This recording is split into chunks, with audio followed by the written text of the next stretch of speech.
KP అపూర్వకి phone చేసి నేను ఒక లొకేషన్ పెడుతున్నాను, అక్కడికి రా, నీతో డీల్ మాట్లాడాలి అంటూ ఉండగా నేనెందుకు వస్తాను, నువ్వే ఇంటికి రా అని అపూర్వ అంటూ ఉంటుంది. నేను చెప్పిన డీల్ వింటే నువ్వే వస్తావు, నువ్వు చేసిన తప్పులు హత్యలు అన్నీ నా నెత్తి మీద వేసుకొని నేను జైలుకి వెళ్తాను, కానీ నాదొక కండిషన్, నువ్వు ఇక్కడికి వస్తే చెప్తాను అని అంటూ లొకేషన్ షేర్ చేసి కాల్ కట్ చేస్తాడు కేపీ.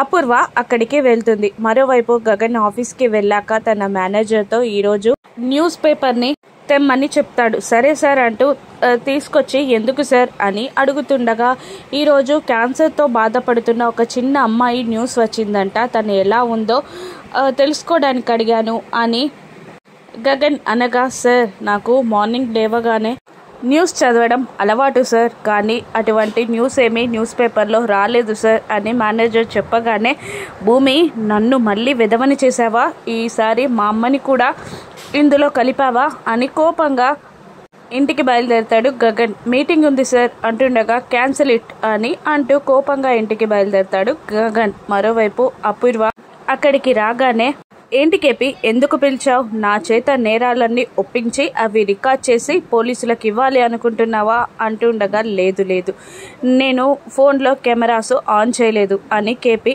అంటుంటాడు. కెమెరా ఆన్ చేయాలంటే ఫోనే కావాలా అని అపూర్వ అడుగుతుండగా తన ఫోన్ని తన షర్ట్ని అంతా చూపిస్తూ, నా దగ్గర కెమెరా లేవు, కానీ నేను చెప్పేది విను, నేను శోభాచంద్ర గారిని చంపానని శరత్ చంద్ర గారి దగ్గర నన్ను బుక్ చేసావు, నీ నేరం నా మీద నెట్టేసి నన్ను జైలుకు పంపించావు, కానీ నువ్వే ఆ తప్పు నేను చెయ్యలేదని శరత్ చంద్ర గారిని ఒప్పించాలి అని కేపీ అంటుండగా, నీకేమైనా పిచ్చి పట్టిందా అంటూ ఉంటుంది అపూర్వ.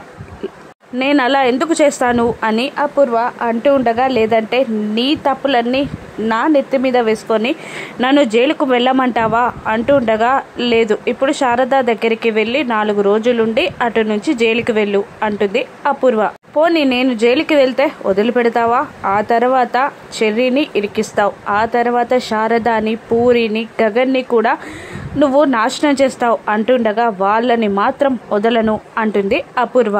అప్పుడు కేపీ, అందుకే కదా నేను నిన్ను చంపాలి అనుకుంటున్నాను అంటూ పాకెట్ నుండి కత్తి బయటికి తీస్తాడు. ఏం చేస్తున్నావు అని అంటూ ఉంటుంది అపూర్వ. నిన్ను చంపేస్తే సరిపోతుంది కదా, అందుకే నిన్ను చంపడానికే వచ్చా అంటూ అపూర్వపై కత్తితో దాడి చేయబోతుండగా తోసేసి పరిగెడుతుంది అపూర్వ. ఇక తన సేఫ్టీలో తనుంటూ వచ్చేటప్పుడు శరత్ చంద్రకి లొకేషన్ పెడుతుంది. ఆ లొకేషన్కి వస్తాడు శరత్ చంద్ర. అపూర్వాన్ని కత్తి పట్టుకొని వెంబడిస్తూ ఉంటాడు కేపీ. అదే టైంలో శరత్ చంద్ర చూసి, నేను చంపేస్తా, అపూర్వాన్ని వదిలే అని వెనకాలే శరత్ చంద్ర ఫాలో అవుతూ ఉంటాడు. కొండ అంచుకు వెళ్ళేసరికి అపూర్వ భయపడి ఆగిపోవడంతో అపూర్వ గొంతుపై కత్తి పెట్టి కేపీ బెదిరిస్తూ ఉంటాడు. ఇక ఒక్కసారి నెట్టేస్తుంది అపూర్వ. దాంతో దూరంగా కేపీ వెళ్ళగా శరత్ చంద్ర షూట్ చేస్తాడు. దాంతో కేపీ గుండెలకి బుల్లెట్ దిగుతుంది. కంట్రోల్ చేసుకోలేక కొండ మీద నుండి కింద పడిపోతాడు కేపీ. అపూర్వ ఒక్క నిమిషం షాక్ అయి ఆ తర్వాత నవ్వుకుంటుంది.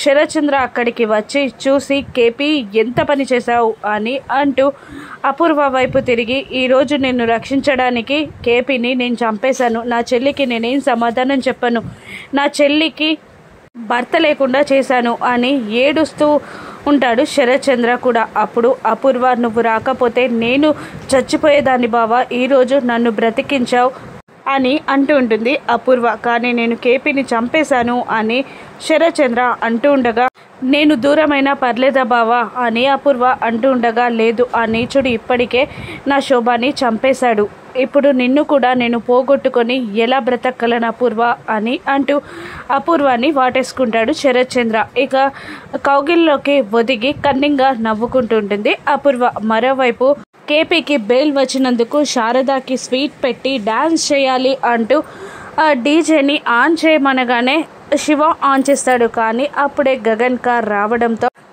శివ, పూరి జారుకుంటారు. శారద, భూమి డాన్స్ చేస్తూ ఉంటారు. మెల్లిగా శారద కూడా గగన్ని చూసి జారుకోగా భూమి ఒక్కతే గగన్ దగ్గర బుక్ అవుతుంది. ఇక బూట్లతో సౌండ్ చేస్తూ ఉంటాడు గగన్.